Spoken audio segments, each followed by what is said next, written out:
OTB's The Hurling Pod. With Board Gosh Energy, proud sponsors of the Senior Hurling Championship.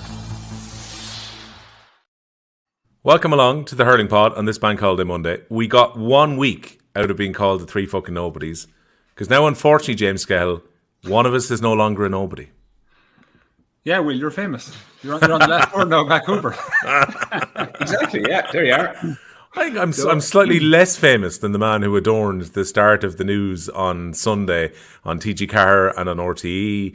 And I got a few tweets from people. I had no idea what had happened. So the way this started, and for the YouTube viewers, you can have a look here at Paul Murphy in all of his pomp and ceremony, reading out the declaration in front of the GPO. Because the only idea that we had, Skehill, before this actually happened, and I was getting messages from people going, "You're not going to believe it, Paul Murphy's reading out this," was that he said to us at some point yesterday lunchtime, "Actually, lads, can we push this back to Monday morning? I've got a little bit of work outside the GPO." And I assumed this was going to be naturally with the army, but he was probably going to be standing around outside the GPO for the parade and whatever else. And there he was, Skehill, front and centre. I'll have to say, Murph, is that you have a fabulous poker face. So I wouldn't like to play against you. And I have to read the text in its entirety, right? Because I thought you were going up for the day, touring, as I said. Yeah. Well, men, how flexible would you be to do the pod in the morning? Maybe I'm up at the GPO all day at the Easter commemoration, and I'd be cutting a fine to be home. To be honest, that sounds like yeah. So, and then he says the best part, right? No panic if it doesn't suit, as if we're going to say, "Yes, Paul, we want you to record the pod. Forget about going up to the GPO and doing a national duty." But I have to say, I feel like a proud parent. There's our lad. That's our lad at a pint of television. That's my man. And we had very, very contrasting weekends, Paul. So while you had a national job, let's say of significance, well, sure, I was at food production. Well, exactly. Like, I mean, you told us what you were at. Like, I mean, if you don't do that job, sure, there'd be no meat on the shelves. There'd be no milk. There'd be nothing. Do you know? Now, I do have a heap of questions. I have to ask you. Right. Go on. The floor is all yours. Go on. I'll be quick. I promise. Right. This is sort of unravels for me this weekend now. No. You've got 5 medals on your uniform. Yeah. What are they for? So one would be Chad. Then I have one for Lebanon, but you'll see on it then it has 2. So 2 trips to Lebanon. So if you do a trip, you get a medal for that trip. But then if you do the same trip again, you get numerals on it, as opposed to, you'd look like one of the lads from one of the other armies who's just a big chest full of medals. We'd have lads who have 10 trips to Lebanon, so if they had 10 medals, it'd be just mad. But then you have the UN Peace Medal then. So if you do a peacekeeping mission, you get that. So for the first mission I was on, I would have got that, but you won't get subsequent ones after that. Then there was a medal then for people who were served during the centenary of 1916. So that's one. I think that could be the middle one now. I don't have them in front of me. That's the Irish flag. No, it's not. It's I tell you, I can't think now. I haven't got them in front of me. And then the other one is I'm in the army 15 years. Well, I'm in 16 this year. But so you have a service medal. If you reach certain milestones, you get a service medal. Yeah, so that's the blue one with the yellow stripe on it. So that's what the 5 of them are. Yeah. Question 2. Go on. Explain the process of how you're chosen for this role. Not in the army in general, but for yesterday. I don't know, to be honest. Just ceremonial section in the Defence Force. So we would have a ceremonial section who look after, if you look at, for example, the state funeral of John Bruton, for example, like that's the military representation at that is ceremonial section look after it. Or then if you see Arbor Hill, there's people who look after those ceremonies, and that's what that they I suppose do all the rehearsals, they do everything. So one of them contacted me and just said, "Look, how would you feel about doing this?" So I was like, "Yeah, absolutely."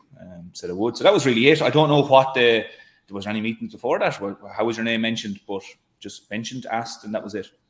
Question 2.B before Skehill comes in with his third question. This must have had some influence. They knew you were doing a podcast and you were on the BBC last year. I'm assuming they're going, this guy is comfortable at performing. He's comfortable talking in front of a crowd. I'm guessing that's how you were selected. Maybe so. There may be certainly part of it. Like the Defence Forces are obviously aware that I'm doing podcasts and that I'm doing television. Part of it is it's not for everybody. Like in terms of not everybody actually, not to say they want to do the proclamation, but public speaking in general is a kind of a, as in it's for some people, it's not for other people. So I suppose maybe that was something in their mind where they thought that, maybe he's comfortable, he'd be happy to do it in the first place. And if he needs a bit of work, we can polish him up and bring him, because obviously being on BBC or being on Off the Ball, it's different to, doing a proclamation, like the tone is different and stuff. So maybe they just thought, right, sure, there's a starting point. We'll ask him and we'll see how he gets on. And sure, worst comes to worst, we'll throw him off Good Friday and we won't. We'll get someone else. Promise. Yeah. Last question for you, Murph, right? Go on. You obviously got a notification period prior to doing this, right? Yeah. How hard was it to learn it off by heart? Because obviously the way you were talking and speaking and the way you're engaging with people in front of you, you learned it off by heart. I did. You were reading points, but you didn't obviously read it like reading an essay in school. Yeah, well, that's it. Look, part of it was that I thought to myself that if some people are very fluent readers, like, when they read it, they sound like that they're just speaking normally. But I thought to myself, maybe I'm not as good like that. Like, as in I probably speak better from memory. So I just said, well, look, I have time now. It took about 2 weeks, I suppose, just like initially kind of getting a paragraph and trying to get that paragraph done, then get the second paragraph and so on. And then after a while, I was just getting to the stage where you need to be cued by the first line. And the whole point of it, though, to be honest, was like, look, when we do kind of ceremonial in the army, like as soon as you're in the army, people be saying practice until you can't get it wrong, basically. So just keep practicing. And I just stayed at it. And the one thing was, I was thinking, like, there's a lot going on outside the GPO on the day. Like, there's a lot of people. It could throw you off. Like, I mean, obviously the Taoiseach there, the president's there, but you have a lot of cameras and stuff. So I was like, you could get distracted. And if you got distracted, but you were trying to read it, you might find it hard to go back and find where it was. So I was like, I was looking at the trees. I didn't look at anyone. So it may look like that I'm actually looking at everyone, but I was looking at the trees because I said, look, I don't want to look down and look at President Higgins now or something and be distracted. So that was it. I just learned it. I said, look, do you know what? For the sake of 2 weeks now, when you're driving to work, when you're brushing your teeth, whatever, just be practicing away. If there's any consolation, man, from television, it looked like you had a real William Wallace vibe about you. Like you were speaking to the people, as opposed to looking at the trees. So congratulations. I can't say that I may have watched The Wind That Shakes the Barley and maybe Michael Collins once or twice over the last 2 weeks to jazz it up. But I know. Look, in fairness, like, to be honest, there's a lot of people that have done it really well over the years. So I kind of watch their videos on YouTube and stuff. Look, there'll be lads and ladies that will follow on after this, and they'll improve on it again. Like, so I know it's great to do it. Brilliant. Yeah, and like, I assume you don't want a crutch of looking down at the sheet either, because obviously you've got the scroll in front of you. People can see it is written out. You're in full Pádraig Pearse form where it's actually there. But the last thing you probably want, Murph, is if you forget one line, the next thing you're trying to look down at the page, because a second will feel like an hour if you're doing that. Yeah, that's it. I just didn't want that kind of a moment to happen, which is, look, again, the reality is it's absolutely fine that if that was to happen where you lost your rhythm for a minute, or not for a minute, for a few seconds, that's fine. People would forgive that. But I said, it'd be great if you could just get through it, nice bit of flow to it, and aim for as good as you possibly can. And if something happens in the meantime, like a gust of wind comes and blows out of your hand, there's nothing you can do about that. Like, so just, it's like Skehill, you always say, control the controllables. Whatever you can control, control that. And if something happens there, if a seagull flew into me, sure, look, I can't control that. Like, O'Connell Street, big possibility. You have the image of a seagull hitting you in the face. I was full sure. I was like, I'll be the lad now who'll go out here and I'll have it all memorized, and a seagull will fly into me or something. I'll be like, that's my luck. Pesky seagulls. Pesky seagulls now or something. So I just, I think when you're doing these things, you go, what's the worst thing that could happen? There are these intrusive thoughts. You're like, what's the worst thing could happen to me here now? And yeah, thankfully, the seagulls gave me a break anyway. So. You, like, obviously you've hurled in All-Ireland finals. You've been on national TV and all that type of stuff before. Was this more nerve-wracking than that because you knew you were going to be front and centre? Very similar nerves, to be honest. And I'll be honest, very similar feeling afterwards that you came off. It felt like you won the match, or you won a match when you came off it, because everything went well. And everybody, I suppose, that you work with was happy with it. So it actually, you could point to a lot of things like you were playing a match, but it was nerve-wracking because we were obviously inside in the GPO. So there's a few of us that were held in the GPO for the ceremony. So when the ceremony starts, you have the representative body out the front, and then myself, the chaplain, the head chaplain to the forces, and the piper who does the Piper's Lament. We were all inside in the GPO, and then the cadets would have been in with us. So I would have been the last person to go out. But once you saw, the cadets went out, I was like, okay, it's getting close to us going out here now. And bearing in mind, when we were in the GPO, when we walked in, the crowd wasn't there yet. So we walked into the GPO about maybe 10:30, 11. So the crowd wasn't out there. The hundreds of people weren't there. And never mind the hundreds of people, the Taoiseach, the Taoiseach, all these people are out there now. So the only thing was, when you were inside, you could hear the crowd building, and then you could obviously hear the band playing.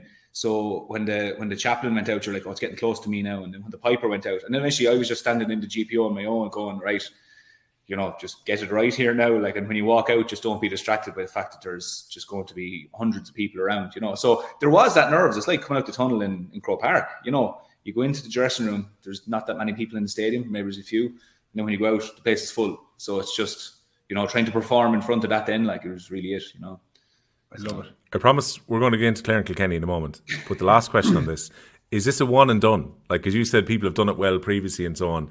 Can you be asked back to do it again if they go, do you know what, the 2024 one was pretty decent, let's get them back in 2026? Or do you get one go in your career and you never get to actually do this again? Yeah, I think it's one go and that's it. I actually don't know when it started. I think it's a relatively new, and I say within the last 20 years or so.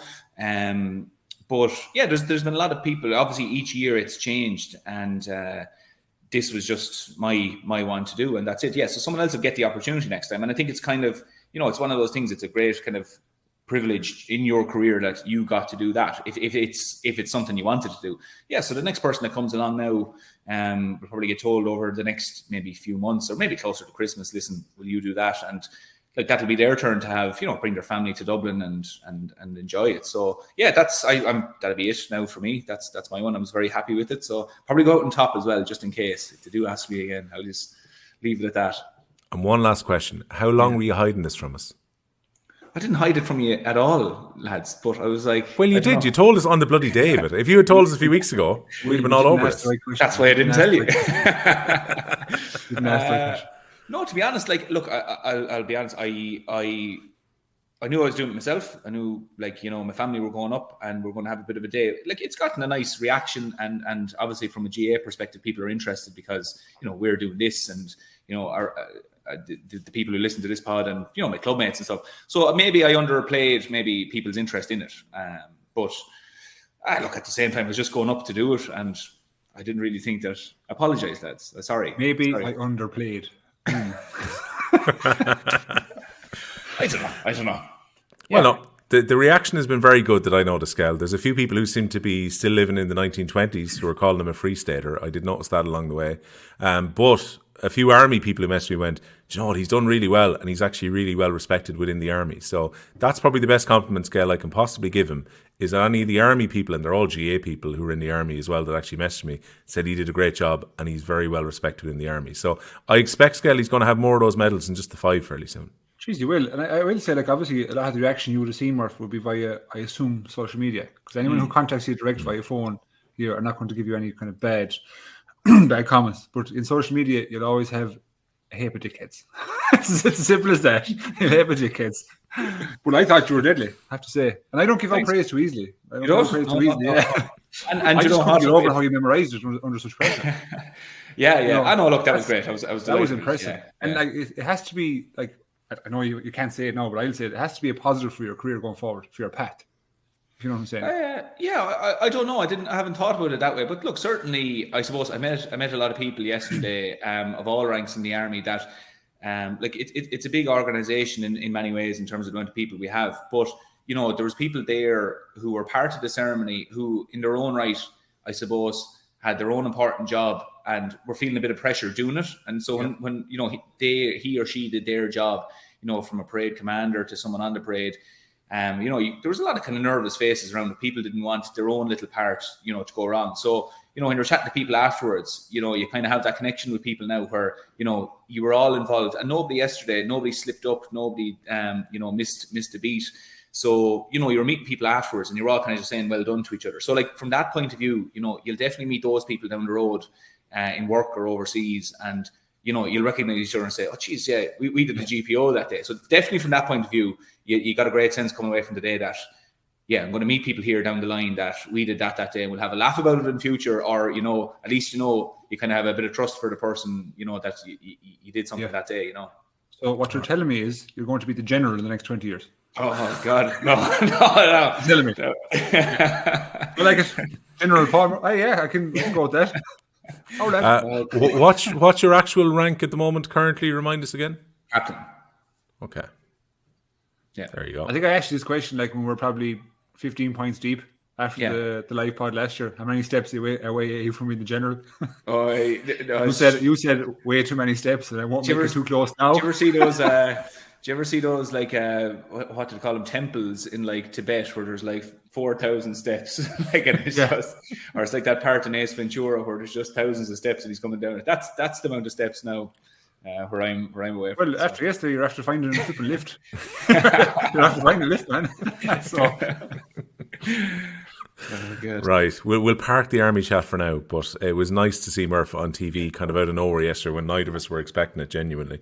Skehill, I'll give you a first shout on the TV time for this match of the weekend for the Division 1 League final, first of all, because we'll dig into the game itself. But a few people messaged, typically you get the early questions before the weekend, and people were a little bit annoyed about the fact that yesterday on Easter Sunday there was the nice high-profile slots for the Division 2 and 1 football finals, Croke Park on the Sunday afternoon, and yet the hurling is on this Saturday 7:15 at Semple Stadium, which maybe feels a little bit off Broadway. Now, there are two arguments against that. Man City and Arsenal were on TV at the same time as Dublin against Derry. I think with the fare that was being shown up at the Etihad with 3 shots throughout the game, quite a few people switched over for extra time and penalties anyway because of the nature of the game. But how do you feel about the hurling? Because there is Championship football on this Sunday, being on the Saturday night slot, as opposed to having a Sunday afternoon one. Like for me, this weekend is it's always been in the GA calendar. Let's say going back months, so it's not as if that the GA were landing into a situation whereby we were like, oh shit, we have to fix a National League final, So I think, let's say, with the championship in football, not trying to diminish that, but it should be reversed because we only, as we said before, we only get 2 national finals in our sport, and I think this should be prime time. The same slot should be given to the hurling as it was given to the football yesterday. And like look at the product that was produced yesterday, especially in the Division 1 game.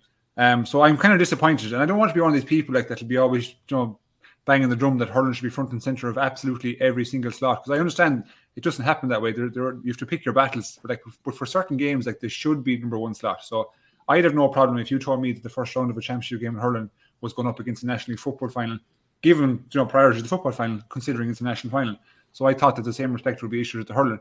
I think from my own perspective as a fan, obviously I don't have any county involved in the game, but like I'd be involved with the 20s on Saturday. We're playing obviously Offaly in our first round, and there's a strong chance that I won't get to see the game or have to catch up, which is disappointing from a neutral fan perspective that it's kind of clashed, because the championship game to us and to the Offaly 20s and to all other teams that are playing that weekend is the most important game in their lives at the moment, right? But ultimately we'd love to have watched, or even some would have gone to see Kilkenny and Clare, but that opportunity is now gone. So I think kind of there was a bit of a misstep, a mess up, if you put it that way, whereby we should be given a national slot, prime time slot if you want to call it that, but ultimately it's not the case. So we just have to, I'm afraid we'll put up and shut up. What do you reckon, Murph? I mean, we've had this game in the evening a bit in recent years as well. I remember going out to cover Waterford and Cork, and it was definitely under lights where it was dark at Semple Stadium. I think that might have been a 7 o'clock throw-in, maybe it was 7:15 as well, because they have to have that provision for extra time, I think, in the Division 2 final that year as well. So I don't know how you feel about it. Would you prefer this to be an afternoon game on a Sunday as opposed to a Saturday night? Yeah, like traditionally, maybe it's just inbuilt into us that we kind of associate the, hurling or football primetime slots as, the Sunday afternoon ones. But certainly sometimes, I mean, even if you look further down, and it's understandable with, I know we'll probably touch on the quarterfinals there in a while for the All-Ireland quarterfinals, but we've often, I suppose, seen that sometimes when these games are moved, it just seems very flippant that it was an afterthought that, okay, well, I will move it to this time and that'll be fine. And it does, for a supporter, I don't think the players are distracted a whole lot by it, but for a supporter, you're kind of thinking, well, hang on for a second. How did the thought process come to putting it at this time? And I agree with Skehill, if you look at yesterday, the timing of the football yesterday for people to sit down, and I spoke to a lot of people who may not normally watch the football, who flicked across it, got into it, saw that it was a good game, and said, you know what, I'm actually going to stay watching this.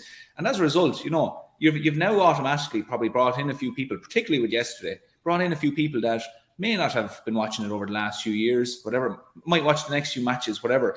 But also your hardcore supporters, it's at an ample time for them to actually either get to the game where you're particularly talking with kids and stuff. If you're bringing kids to the game and stuff, if you're traveling, if that game goes to extra time at 7:15, in Thurles, and you have kids, like we saw the football go for 90 minutes and then go to penalties. Like, so all those things, I think you have to bring into consideration that if you're a family that travels to the game, well, now your plans have to change because the final is now at a time where it's, is this reasonable? Probably not, to be bringing very young kids to it. So there's lots of things there. And I just think, look, again, like Skehill was saying, this is a final.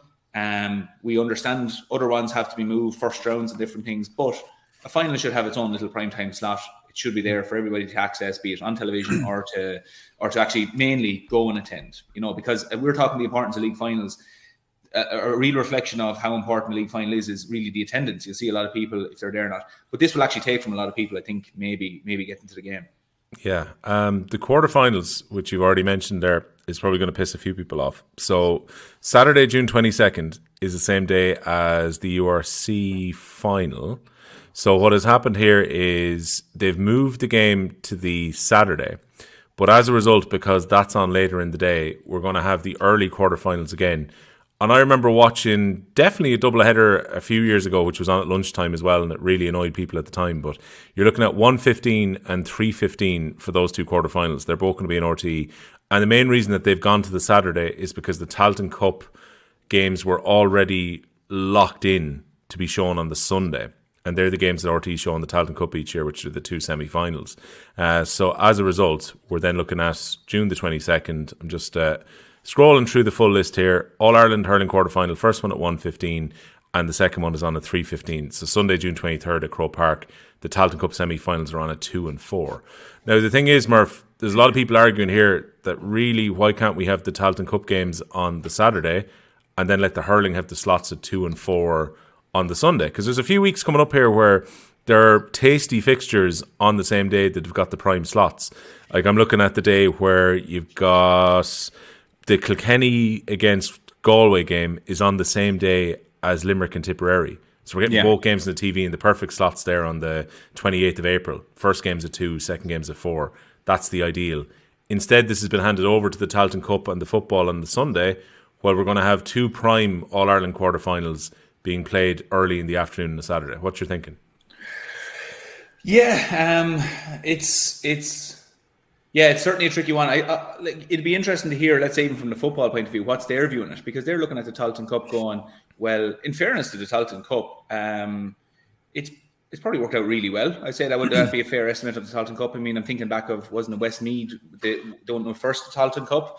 Would I be wrong? Would that be the Westmeath won the first one, Meath won the second one. And again, I think it's been a positive competition overall so far. But like the Joe McDonagh Cup would absolutely kill for the coverage that Tailteann gets, because GA Go have been shown a round. So every round has had one game. And then you've got national TV coverage on RTE for the two semi-finals. And the final, I think, has been on TV as well. So therefore, they're getting a fair amount of coverage, while second division hurling gets next to nothing. I think the McDonagh Cup final is the only one on RTE. Yeah, true. And in fairness, if you cut it across with a football quarter-final be on at those times, what's happening with the football quarter-finals? So I think they're on GA. They're on GA Go, and I assume they're on the Saturday, I'm guessing. So I haven't seen the full schedule for GA Go. I think they're announcing it next week, so we'll get the locked-in times for that. But you're obviously crisscrossing with competitions like that URC final, which is on and so on as well. But the Joe McDonagh Cup final, is on Saturday, June the 8th on RTE. But that's the only game currently down for coverage. And unless GA Go announce something totally different on, I think it's a couple of days' time. I think they have their launch either tomorrow or Wednesday, where they're going to announce everything. Unless they're putting Joe McDonagh onto the GA Go, which I haven't heard that they're doing. That might be the only Joe McDonagh Cup game again that we see all year. And last year we had a cracker of a final, the Carlow and Offaly game, and there's going to be loads of really good games, but the Joe McDonagh gets no attention at all. Yeah, which is a real pity, because that's, I suppose, to say there's a bit of a drop off there. Like we're pointing towards the Joe McDonagh as that's, I suppose, the great hope where we're going to pull a team from that will progress on and really come back into the competition over the next few years. Like, I mean, we're looking at Joe McDonagh going, Offaly win that. We're pointing. We said Offaly should have, a good few, I suppose, big days over the next 5-10 years that they'll come back into it. This is the first step for the likes of Offaly. We saw, obviously Carlow last year and what they did. it was a great match. Joe McDonagh was a great match last year, but it's going to be the stepping stone for some team to come back towards, if that is the intention, come back towards the rest of the pack. Because after that, there's quite a significant drop off in the hurling, where maybe with the football, those boundaries are a little bit closer. So it's part of it is, I suppose, if we do want to bring teams back into the Lee McCarthy, given the respect to the Joe McDonagh as a standalone, not to say a standalone day, but as a standalone slot where they actually have their time, and that it's not a movable feast to an extent where they feel like they're just being pushed around to a different time. The Joe McDonagh, I think it is essential to give it its proper weighting on a certain day, and that, at least they know they're not an afterthought. But Murph, in terms of like the level of, I suppose, importance of each respective competition, the Joe McDonagh being on one hand and the Tailteann Cup, it's streets apart. So the Joe McDonagh has way more, let's say, importance for the winning team and the losing team because of what happens the year after. Whereas the teams of the Tailteann Cup, presumably, they'll start into their provincial championship the year after, just like they will every year. The only benefit, Skehill, is that they have a place in the All-Ireland series. That is the benefit the Tailteann if you win it. I get that, but again, I know what you'll say is, in my opinion, right, is that the place they will take in the All-Ireland series will be, it's 6-1 half the other will. They're not going to win it. They might get an extra game or two. Whereas the Joe McDonagh, they get themselves, and I know you'll say they won't win it either, but they'll be partaking in the whole series the year after. Do you know what I mean? I just think it's a lot more. It's a lot more beneficial to the winning team of the Joe McDonagh. And I suppose when we're looking at GA, we only have one competitor. It's the football, you could say. And I just want parity. I just want equal opportunity for everyone. And we just don't get that. Like there's a master. As you were talking there, Murph, I was searching for the master calendar that we get at the start of the year, and it shows that the McDonagh Cup is secondary to the quarterfinals are secondary to the Tailteann Cup. So like this was planned all along, and it's not new news just because it's been fixed. It was always fixed for this Saturday. So I just don't think that I personally don't think the hurling gets I'll use the word respect it deserves. We don't get the prime time slots, and like we have 5 knockout games in our championship. 5. That's what we have, and 2 of them now are basically scuppered into a Saturday afternoon. In competition with another sport, I presume, is it? The URC final's obviously on in the evening, so it's to move for that slot so that TG Carr and RTE can both show it. But this summer is going to be particularly difficult, I would say, for Gaelic games in general, because you've got, and I know obviously we've moved back a little bit earlier, but you've got the European Championships on, and the Euros are obviously going to draw a huge amount of eyes onto that, and they always do. And then you mix in towards the end of that, when the club season starts, you've got the Olympics on as well. So it is very much in competition with other things. And even the golf majors are on early this year as well. My hope is that, sorry to cross you, is because people will be sitting down for the URC, you would hope that they'd sit down a bit earlier, if you know what I'm saying. Yeah. I was looking at your viewing figures there, just for the crack, that like in Ireland alone, Leinster played Munster last year in the semi in the URC. And there was 856,000 views, on average. Whereas our hurling final on average is 800,000. So that's a big competitor. So you'd be kind of hoping, now I know I'm clutching at a straw here, that they'll tune in a bit earlier, at least, catch the couple of GA games for the rugby, which is unlikely, however, but we can wish, can't we? So. Well, that's where you find out whether there's much of a crossover appeal between those who want to watch Leinster rugby and those who want to watch Clare and Dublin in All-Ireland quarter-final. Or you're saying Clare and Dublin? Well, I'm just thinking that was one. Shots fired. No. What I'm saying is, Murphy, quick, get out of here. wasn't that one of the quarterfinals last year? Before anyone accuses me of actually making a prediction there, that was the Tony Kelly goal where he banged in all the goals, wasn't it? That was a quarterfinal. Yeah, that was. Yeah. There you go. Direct comparison before somebody claims that such and such aren't going to come out, or before any Wexford fans turn around and go, actually, we're going to finish third and we're going to get ahead of Dublin and we're going to win a preliminary quarter final and qualify. So don't come at me over this, despite Skehill's best attempts. It wouldn't be like your encyclopedic knowledge there just to get you out of trouble, Will, that you're able to recite exactly 320 Kelly goals in the Gaelic grounds. Exactly. But that's where we're at. They're going to be on early, unfortunately. Again, we'll find out the full details from GA Go this week when they announce. But that's where the quarterfinals are. The All-Ireland Senior Hurling semi-finals are going to be across the weekend of July the 21st and 22nd. And on the master fixture list, I don't see the second semi-final down as RTE. Oh, no, it is. Sorry. It's on the weekend before.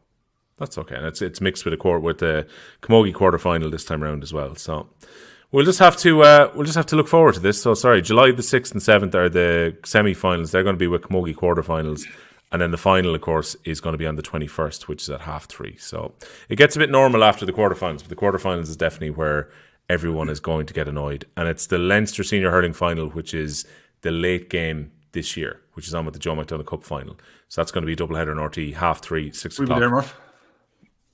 We'll be there. Playing each other, Skehill, will you? If we're making Exactly. predictions I'm going to call it right now. I don't have to reflect. Anton will. No. I'm And my colours right to the mast the second.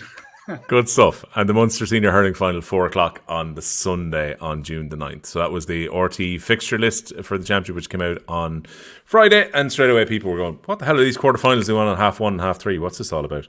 So that explains why they're there. Now, this weekend, I'm kind of hopeful, Skehill, about this. And I'll tell you why. Because I went to watch 2 of the league finals myself at the weekend, which is 3 and 4.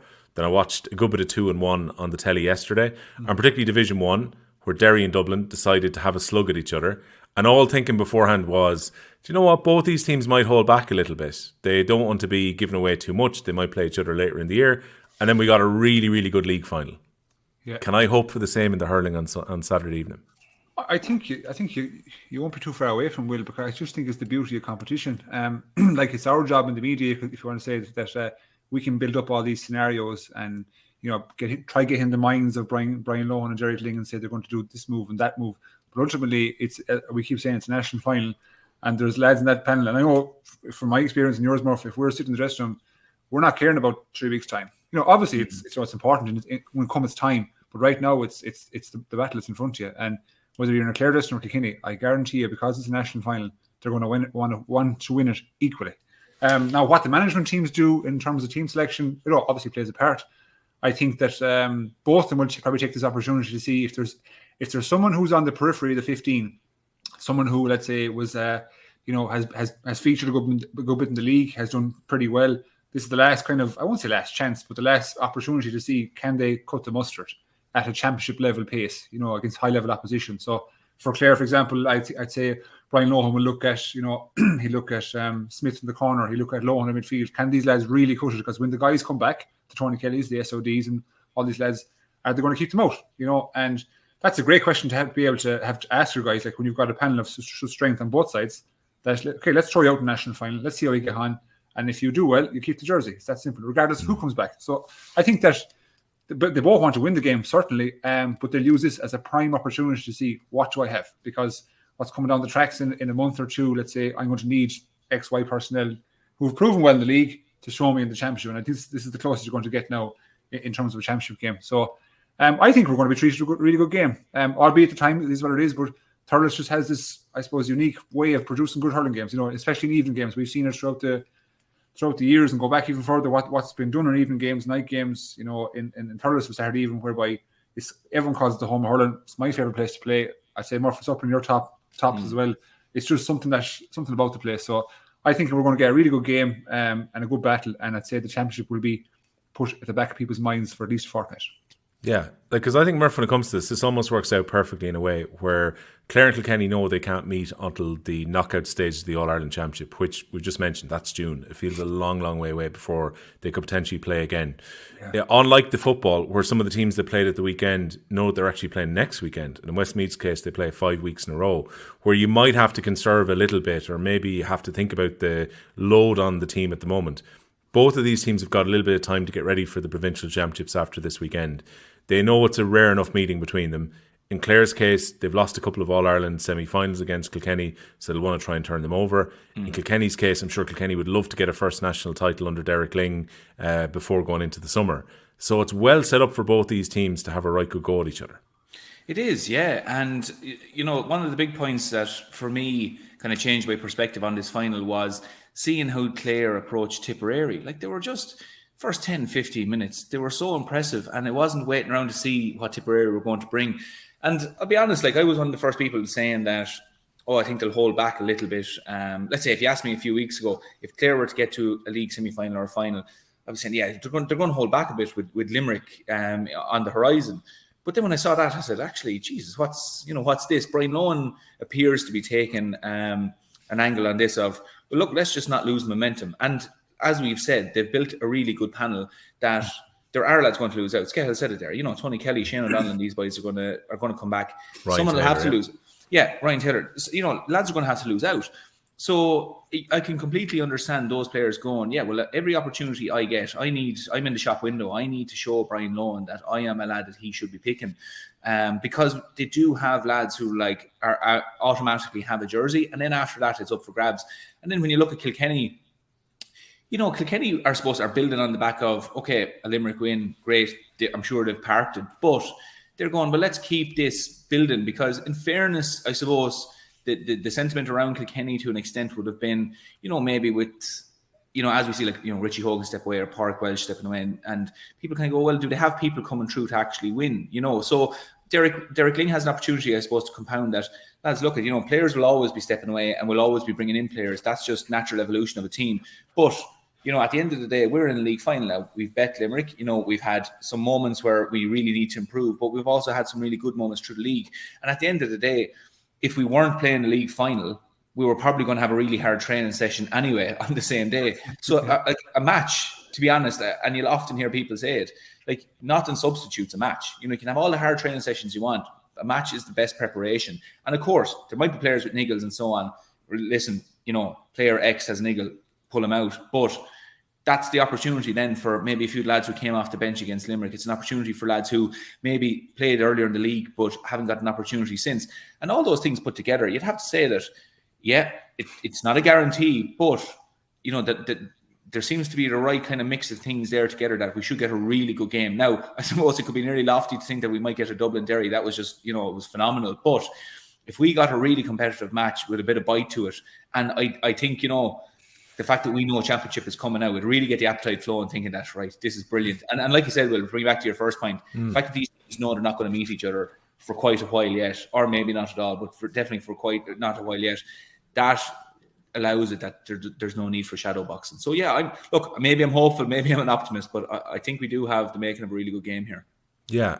So that semi-final that we watched last week, Skehill, where Clare come flying out and kind of blitz Tipperary in that first 15 minutes particularly, I can't imagine Kilkenny are going to give them that type of start this time. No, I think what Kilkenny produced against Limerick was a very, I think I used the word structured performance last week, which was exactly what the case. They seemed to have Limerick, you know, well analysed, and they didn't. I suppose Kilkenny didn't set up their game specifically to cater to Limerick's strengths. You know what I mean? They went about their business their own way. So sometimes when you're doing, you know, analysis on teams, you can say, right, we need to nullify this, and you can really take the focus off yourself somewhat. But I got the sense that Kilkenny just did enough on Limerick and said, right, we're going to play it this way. And if it wins, it wins, you know, so be it. And they went out hard, and in fairness, they got off to a bad start, which is tricky for teams to do against Limerick, clawed their way back into it, and then produced an excellent performance after going a man down, albeit. So I'm certain you won't see a replica of what happened in the Clare Tipperary game for the first 8 or 10 minutes, because Kilkenny won't allow that. I just think that they have too many seasoned personnel in their panel, in their team as well, to allow, you know, a team of Clare's ability to get a run. Yeah. So like we would have stated last week about probably my own personal disappointment in the Tipperary defenders and defence, and allowing that to happen for, you know, repetitively until there was an 8-point gap. And ultimately that was the gap for the rest of the game. So I can't see, you know, Owen Murphy, Hugh Lawler, Paddy Deegan. I just can't see Adrian Mullen, that situation developing against Clare. I see it be far more organised, more structured, and it'll be kind of a real physical first 5 or 10 minutes. That's the way I see it. And like, I think Clare certainly won't shy from that. They were extremely impressive against Tipperary, but I have to put a bit of the focus on Tipperary and say that Tipperary were so poor, and they'll admit it themselves in those first 10 minutes, that allow Clare to kind of nearly express themselves in a free manner, which I don't think gave a true reflection of where the game was actually at. So that's not going. I can't see that happening. I'd be truly amazed. I'll use that word amazed if it actually develops, because I've never seen that happen to a Kilkenny team, you know, in any, let's say, first 10 minutes of a game. So I think it'll all contribute to a really good battle, tight and fair. I don't think the issues with last year's semi-finals and the previous, you know, the championship will have any bearing in the game whatsoever. Different venue, different time of year, different personnel, etc. So I just think you'll see 2 15s and 20s, going really hard at it. And it's going to be a tight game. I actually find it very hard to call it. As you were talking, Murph, I just hopped onto my advisors there, the bookmakers, to see what the odds were. And it's even both sides. Like, My advisors. Yeah, it's evens both sides. So even they can't call it. Even the algorithms can't call it. But yeah, I just it's not going to be a repeat. If you ask me, Will, of both semi-finals, it's going to be a much more closer affair. Hopefully, as a fan. Give me your report card on Kilkenny then, Murph, and what we've seen so far. Well, we've certainly seen instances. If you look at the Wexford game, like so, starting right back, you know, Kilkenny. There's been a few teams coming through. One of the teams earlier on was trying to figure out how their full forward line functions, because they weren't making the ball stick quite a bit. Like the Wexford game particularly, was inside Nolan Park, and they were using the ball well, but they couldn't get the ball to stick in that full forward line, whereby you either had a player coming through from the half forward line to take it off and pop a score, but they invariably were getting broken down by the Wexford backs. If you look at the Clare game down in Ennis, similar again, the full forward line weren't really involved in that game. So Kilkenny, they just weren't getting a lot of traction. Then when you go forward to the Limerick game, they somehow managed to isolate the Limerick full back line, which was a big turning point for Kilkenny, because, you know, if you have Owen Cody in there, you have TJ or whoever, if you can isolate them, brilliant. I mean, it's obviously far more beneficial for any forward that they're one-on-one with a back. But it seemed to be that Kilkenny figured out, okay, we need to adapt depending on what team we're playing against. And playing against Clare, what Clare have managed to do in the game down in Ennis was, I suppose, stifle that Kilkenny attack. Kilkenny were fairly smothered trying to move the ball forward. Bit of it was down to Kilkenny. They weren't really that fluid, but Clare were very aggressive. And I think Kilkenny will look at that going, okay, well, what can we learn from that game? And one of the things they'll be saying is that, okay, well, Clare will run at us if we give them an opportunity. They have big, powerful men. And, you know, I think we'll see a matchup the likes of David Blanchfield going with David Fitzgerald, two big men. And I think the message there will be, you know, stick with him and get him not running at a goal. Now, not to say go out fouling cynically, but if you need to get... Murph? Go on, yeah. That's a good point you're going to raise. I'm going to ask you that. You said Blanchfield might take up Fitzgerald. Will he follow him everywhere? I'd say so, yeah. Yeah, I think so. You see the way Fitzgerald goes off back in his own defence sometimes. Will Blanchfield go with him? I think so. Like, I think David Fitzgerald is getting to the stage in his career now where, you know, if you're going out playing Clare in an All-Ireland semi-final, you're going Shane O'Donnell, Tony Kelly, David Fitzgerald. You're saying, what's our job? And they're three different jobs. You Same know, clientele. You're right. You know, a sticky marker for Shane O'Donnell, a lad who's going to keep his head when Shane O'Donnell is doing his magic in around the goal. You need an absolute machine to go after Tony Kelly to be kind of following around the pitch. And then David Fitzgerald, you know, as in, except he's going to get the ball and he's going to run at you. And it's like fighting a heavyweight, I'd say, for 70 minutes, because you're going to be battered, you're going to be bruised. You have to be adaptable. But, you know, if he gets the ball in his hand and he's running towards goal, you know, you need a man with serious pace to stick with him. So I think that's where David Fitzgerald is getting to. And I think, you know, it'd be a good learning curve for Kilkenny as well to go, well, I think they do have that player. They do have, you know, ample amount of those big physical players to deploy against him. But for the, like, you know, if you're looking at other players down through the championship now that Kilkenny could, like, if they play Galway, you know, Galway have big men. If they play against, you know, Tipperary, whoever, you're going to have to be faced with that threat as well. It's an opportunity for Kilkenny to figure out, well, who's our defenders that can do that. But I think overall, in terms of Kilkenny, what we've learned from them is that they haven't been perfect at all through the league. And I think, you know, Derek has been very honest about that. He said, you know, certain times against Offaly went in and there was words in the dressing room. And often managers said, no, we let the players do whatever. He's been very honest saying, yeah, it's not good enough. And he's really got into that. But I think they've reaped the rewards of it as well. You know, that bit of honesty has actually brought them on. And I think where the strength will lie in that honesty is going, okay, when we played Clare, we probably gave them far too much respect. We waited around. And the one thing we know with Clare is that they don't wait around. I think both teams, though, regardless of this league final, and it'll be, I suppose, mooted going into it, I don't think either team will really take a huge amount for it, that if they meet again in the semi-final, that it means anything. So if Kilkenny win or Clare win, I don't think either team takes that down the road to an All-Ireland semi-final or whatever it may be, or an All-Ireland final, and says, oh yeah, Jesus, remember we played them in the league final. You know, so this is a very much, you know, this is a moment in time. This is a league final. Both teams can learn a lot from it. But I think Kilkenny will be looking at this going, okay, lost by 3 points down in Ennis. We had opportunities to win the game where maybe if we took our points instead of going for goal towards the end. Yeah. You know, Skehill, you mentioned that at the time. We also we didn't get traction from the full forward line that day. Can we do what we did against Limerick and isolate a full forward line? That'll be something as well. And then can we stop Clare running at us the way they've been running at teams? I think those are the 3 things Kilkenny will look at. On the flip side to that, Skehill, for Clare, you mentioned, and I suppose we've talked about this so many times, it's been about trying to build a panel. I suppose now at this stage for Brian Lohan, it's about finding the right 15. And I saw the Our Game podcast were arguing on Thursday. Well, Owen Breslin was on and he was talking about it and saying that maybe Conlon at 6 might actually be a weak link for Clare. Now, he was the All-Star at 6 last year. Do you think there's any issue about Conlon at 6? I suppose there's a bit to unpack there now. Firstly, All-Stars, like some of them, sometimes I feel like All-Stars can be popularity choices. Well, no, I'm not going to belittle that phrase any bit at all. And like, did he deserve the 6 last year? In my personal opinion, he didn't. Okay. So just to take that off, the thing that I found very unusual last year was a lot of the 6s who would have probably been in contention to win the All-Star. It was a weird year, particularly when Limerick were the All-Ireland champions and Hannon hadn't played in the business end and Will O'Donoghue had gone there and he was in contention for midfield. So leave that to one side. I suppose the point I was trying to make was last year he was picked by the All-Star committee for his performances. And you've got some people arguing that maybe he might be a weak link in the Clare team. So go on. Yeah, so I honestly can't debate the validity of him getting the 6. Like I understand the process and just with the way the cards fell. I personally thought I should have got it, but if people can blame the bias there, etc. But no, I'm sticking to my guns on that one. Now, to say he's a weak link, I understand the concept of it. I understand where he's coming from. That where Clare have McInerney to come back in, have more personnel to come back in, and the way they play at such a pace game.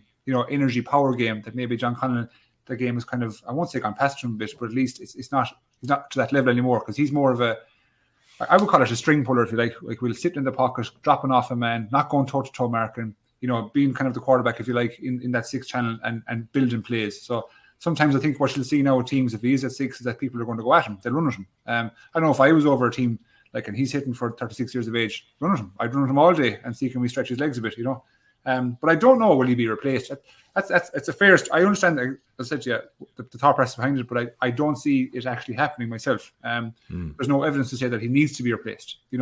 Like when he was missing, was the year before last, Murph, wasn't it? It was the 22 semi-final, wasn't it? Yeah. Missing, like that was a major hole in the Clare defence. They said for obvious purposes.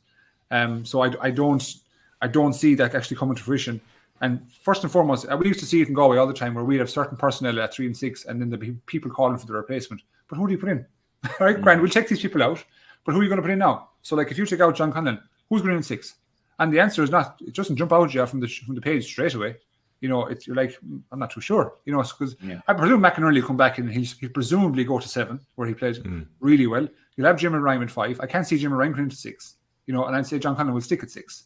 So I don't see there's a ready-made replacement for him, who you can say the writing's on the wall. Sometimes you can get a feel in counties that this person is coming, and it'll be the rifle handover. But I don't feel that in Clare just as of yet because the right person hasn't evolved yet, and they seem to be top heavy as well in the sense that a lot of the new guys they have coming are from like positions number 8 onwards. But I don't see a lad in a central channel who can come into number 6, and I also don't see a person changing. Like I don't see an Adam Hogan changing, a Cleary changing, a Rory Hayes coming out. I just don't see that, because it upsets the whole rhythm and structure of their back 6. So I understand what Owen was saying, but I just can't see it happen. I honestly give it a 20% chance, But stranger things have happened, I have to say. Stranger things have happened. So I just can't see it. Maybe I'm reading the situation. What do you reckon, Murph? I mean, we've been talking about John Conlon for the last few years as one of these kind of incredible conversions from been such an attacking player to becoming a 6. And the way that generally it's worked quite well for Clare. But are we getting to a point where it's now a concern maybe on a defensive side? Because I don't think anyone would have any real complaints about the way he passes the ball, the way he'd be in possession at all. Right. Yeah. I don't think so. I saw that this kind of came up as a topic, and I haven't really had concerns about John Conlon at all. Like you rewind less than a year ago, and when they bet Limerick, was he man the match? I think he was man the match after that. Maybe not. The game he went to his brother's wedding afterwards. That was the I mean that was an extremely physical game, and he wasn't found wanting at all. Like if you look at, and I agree with Skehill there, you'd actually inhibit, I think, 1 or 2 players if you put them in centre back, because like Jeremy Ryan has a free roam and roll up the wing there, and Clare reap a lot of benefits off it. David McInerney as well, like he's on the wing. That allows him, being on the wing, to actually fleet up the sidelines there. And the one constant then is Conlon holding the centre. His tackling's very good. He uses his physicality very well as well, in that he's a big, strong player, but he doesn't go in recklessly generally into tackles where that the referee constantly has it in his head that, oh, I need to keep an eye on this fella, that he's a reckless challenger and so on. And, he's a very, I suppose, slick tackler. Like, he gets involved, he flicks the ball, he's happy to spoil it, and if another player gets away. But if you often see John Conlon's game, he has a great ability to ball breaks down, he gets into the ruck, gets it up, takes a little step out, pops it off, and now brings Clare back on the attack. And like, that's not to be underestimated, that role. If you even look back at the Tipperary game, he was on an enormous amount of the ball. In the first half, my abiding memory of that game was, if Tipperary got up as far as the half back line of Clare, ball lands down on top of, let's say, Diarmuid Ryan or whoever, John Conlon was invariably sitting back about 10 yards, ball breaks out, he gets it, off to the side, Clare launch an attack and on they go. I mean, it's a very, very simple job, but he does it really well. And other players who may be inclined to fleet up the field won't be there sitting there to do that. So I think he's the one constant there, that he will sit there. He won't often drift up the pitch. He can if he wants, but he doesn't often. He stays there. And I wouldn't have concerns yet. I haven't seen any red flags to say, oh God, this is a concern. Because at the end of, go on. Is it fair to say, Murph, I have to ask you that he's really benefiting from being like in a systematic defense, if you like? Yeah. I think it's not like every player in that defense is not standalone, doing their own bit. But they are doing their own bit. But you know what I'm saying? They're very systematic in structure. Like, I think he's benefiting that big time. That the role that the midfielders have also suit him. Yeah, absolutely. If you contrast the way, like, in fairness, out you go. I'm doing the podcast, Loving. Hang on, close the door. Well, this is getting clipped. Farts. Give me looking at me going, oh shit. I was wondering what was going on. No, that's not the wife, that's the kids, okay? No, I was saying, if you watch the Clonlara Ballygunner game below in Thurles, I don't think no disrespect, he had the support cast to take on Ballygunner, and he kind of got overran. He couldn't play the way he plays for Clare, So maybe that's kind of maybe a bit of a memory in Brazlan's mind, but I think he's a great. Like, when I say great, he's good for the system in that sense, right? Yeah. That he's allowed to play the way he's played, sitting off, not going toe to toe. I don't think he'd survive wing back. I don't think he'd survive cornerback or fullback. Having to go toe to toe. But I think he's suited to that 6 role that Clare have adopted for him. Would you agree? Yeah. No, I completely agree. And I would also, to expand on that, would say that it's similar. I know people are probably sick of it, talking about Declan Hannon and so on. Like, the stuff we don't see is him speaking to all the players around and coordinating exactly what's happening in front. Like, that is such a fundamental role of the 6 at this stage. Like you said, Skehill, they're not all playing individual positions, playing for themselves, and whatever happens. They're trying to keep a set structure. And John Conlon within that then is the coordinator. He is telling everybody, call them all. And he's using his hurling brain there. He's using his IQ. He's using experience to go, okay, wait now, there's a gap like forming over here. I have Kyle Hayes coming up the side here or whatever. Who do I move across? He's actually controlling, pulling the strings there. That's stuff we don't see. So I just think that, look, granted, the man is 35 probably this year. I know people may point to those things and say, look, these are different things. But I haven't seen anything yet from John Conlon to say that there's reason that they should take him out from centre back. Okay. Look, I have to look. My heart broke here, right? This is Esme. Say hello, Esme. Come here. This is Sophie. Say hello, Sophie. Hello. Now, out you go, please. Jeez, this is where we get ready to give Skehill a bit of a break. So Murph, do you remember your man on Sky News where the kids locked in? Yeah. That's Grace going, oh shit. Yeah. Well, you can have first bite at a prediction, Murph. What we'll do is we'll answer the listeners' questions that come in and the comments from the YouTube on the members pod, which will be available on Tuesday morning. But I can't let you away without doing a prediction. So this is the Hurling Pod with Bord Gáis Energy. It is, of course, they are proud sponsors of the All-Ireland Senior Hurling Championship. But this is the moment everyone cares about. They don't care about what we talked about for the last 10 minutes and all the nuance. They just want you to call what's going to happen on Saturday night.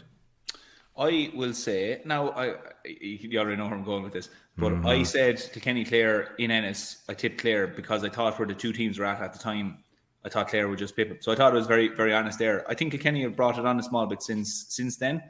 And I'd like to think that, like I said earlier, that they've learned a few lessons from how they played Clare last time. They're a bit naive. They'd stood off them, a few different things.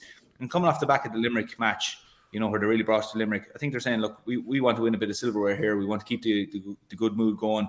So it is a very finely balanced match, but I think Kilkenny, it's going to be a very small margin, point or two. I think we could see it coming down to similar to the way it finished in Ennis, where it's kind of one team just has the upper hand, a bit of a siege towards the end, and the team falling over the line. So I'm going to go with Kilkenny this time by just maybe 2 points. Okay. Skehill, who are you going for? I agree with Murph in the sense that I think the teams are different from when they faced off a couple of weeks back. Normally, you look at the semi-final performances of both teams and try to take some evidence as to what they bring into the final. Both were extremely impressive. So you're splitting fine here. So you're not to be siding with the bookies here, but I think you could have a draw in your hands as well. Like I just don't. I think Clare, they get out fast. They get out of the traps fast. Murph has already alluded to that. But Kilkenny have this, real fight, that they're not going to ever go away, so they're always in the game, and I think they have the clientele at this point in time to take on Clare perfectly. And I'd say, I think we could see extra time. That's honest to God. I don't see any team blitzing. I don't think you're ever going to have a case where you're going to say Clare or Kilkenny are going to win by 5 or 6. Not going to happen in my book. I think it's going to go down to a very, very low score at the end of the game. So I'm going to say it'll be a point of the way, but I'm going to name my colours and say it's going to be a draw in extra time, which I think Kilkenny will take. Interesting. I think Clare are going to win in normal time, but only by a couple of points. I think it's fair. Very, very close. There's no problem there. Before anyone comes at us here with these bombs coming across, like everyone just relax, Get it, Before we go, the Division 2A final was on yesterday, so I was working around this. So Laois were playing Carlow in Netwatch Cullen Park. Laois won effectively by double scores in the end, and I do wonder about the motivation slightly in this one, where both teams were already promoted ahead of that game, so in a lot of ways the work was already done. But big second half from Laois, so Carlow hurled with the wind in the first half and went in a point behind. And I think that was probably the losing of the game for them. Laois were up by 9 points to 8 at half time. And then early in the second half, Carlow got a goal from Marty Kavanagh. And you're thinking, maybe they've just kind of turned this round a little bit. And Laois were definitely closer to what I would call their championship team than what Carlow had out before anyone hits the panic button about Carlow ahead of the Leinster Championship. But then Laois managed to fight back. Mossy Keys, who's been in good goal-scoring form, hit the net. And then they got a second goal not that long after that from Ger Quinlan, who was a very good underage player a couple of years ago. And that put Laois into a very strong position. Enda Rowland was bombing down the puckouts in the second half because he had that extra bit of wind behind him. He made 2 very good saves, particularly a good save from Paddy Boland where Carlow could have got a second goal. Then Rowland, he seemed to be involved in everything, took a penalty which was saved. And the follow-up from the Laois captain, Aaron Dunphy, went just wide as well. But Laois just kind of dominated that last 15-minute period or so. I think they ran off 1-4 to a point after the Quinlan goal. A very good platform for victory, 1-2-22 to 1 goal in 12. So Laois, who looked in a bit of trouble when they lost to Carlow in the regular section in Division 2A, now look like they're very well primed for the start of the Joe McDonagh. So they've got Offaly, last year's beaten finalists, in the first round of that in 3 weeks' time. So both teams have got a little bit of time to get ready. I think the Joe McDonagh is actually really hard to call, particularly given that Westmeath and Offaly hurled quite well in the Division 1 this year and had some good performances. And now you've got Laois coming in flying after big wins against Down and Carlow at the end of 2A. So interesting to see how all this pans out. But Laois go up as champions, but Carlow also go up into the new Division 1B. And Carlow now getting ready for their return to the Leinster Championship in a few weeks' time as well. So that's what happened in the 2A final at the weekend. Lads, it's been a pleasure for the main pod this week. We'll be back with the members pod on Tuesday. And Murph, all we can do is salute you for how well you did yesterday. Yeah. Thanks, guys. OTB's The Hurling Pod. With Board Gosh Energy, proud sponsors of the